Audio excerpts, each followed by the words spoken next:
with Coach Boyd. Coach Boyd, well, so what are some things we're going to work on before we go in, or as we go into a bye week? Well, I hope we get healthy in a couple areas. I do have some kids that are still out. Miss Childress tonight. Miss Childress tonight. Berry Hill and Preston do a great job. You got to take your hat off to Lewis County too. They played well. They played classy. They flew to the football. They're well coached, and they execute. And they've got they've got some good players over here. We're going to work on us. That's what we do. We do it each week. They did a great job stopping our option. We had a tough time getting over the top. They learned to extend it to the outside and to the inside. They did a couple things that we hadn't seen because they slow play us all over the field. They don't attack. They don't get upfield. They stand there and wait on you to come to them, which is extremely difficult with a young offensive line because they ran by them because they thought they were there. But I was proud of the way the boys fought. They obviously turnovers. I wish I had a magic potion to stop that. If I had it, Lord knows I'd sprinkle it, spray it, make them bathe in it.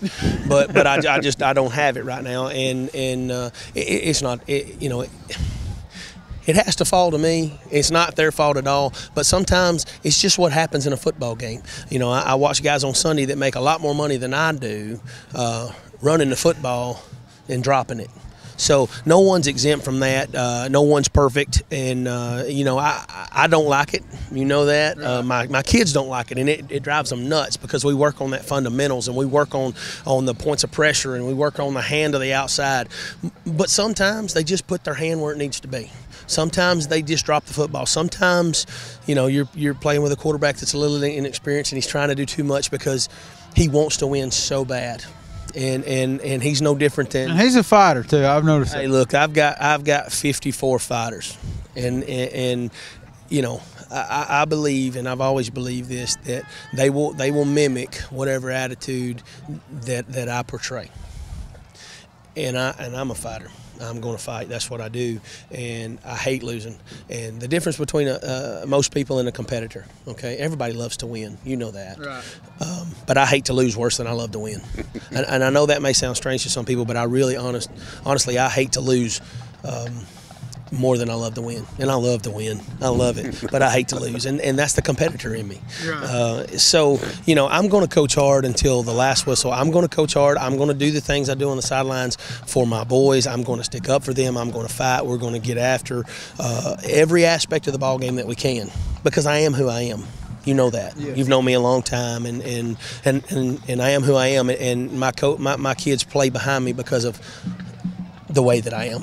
So, we are young, and we are taking some lumps right now, and we know that, and we're having some execution and injury problems. But there's one good thing about us is we get older every day. That's right. And that weight room's coming, and that weight room's going to come because that's one of my favorite places in the world. And I'm going to tell you, I enjoy being down on the sidelines with these guys and getting to talk to them, getting to know them, and you kind of take them in as your own when you're down here on the sideline. And when they're feeling bad, you feel bad. And that's one thing I've noticed about it since I've started doing this.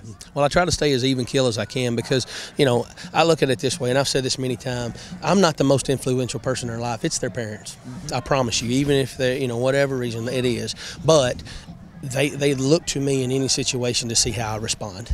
What happened tonight on the sidelines, and I'll address it now. I didn't say anything. You were down there. You were standing right there beside me. All I did was I kind of told him I didn't think that he could see that spot more than I could, and he asked me to not say nothing else, and I'm human, and I said something else apparently. Well, if it's any consolation, Brother Lee up there said he would take that flag as well for you. So, well, I agree. He knows it. But, I coach hard. That's what I do. And I am who I am. And I love Loretta, and they can't do anything about it. I just do. And that's what I'm going to do. And if that's not something that's acceptable, then I don't know what is, because I just do. And I fight hard for it, and I'm going to put it where it needs to be.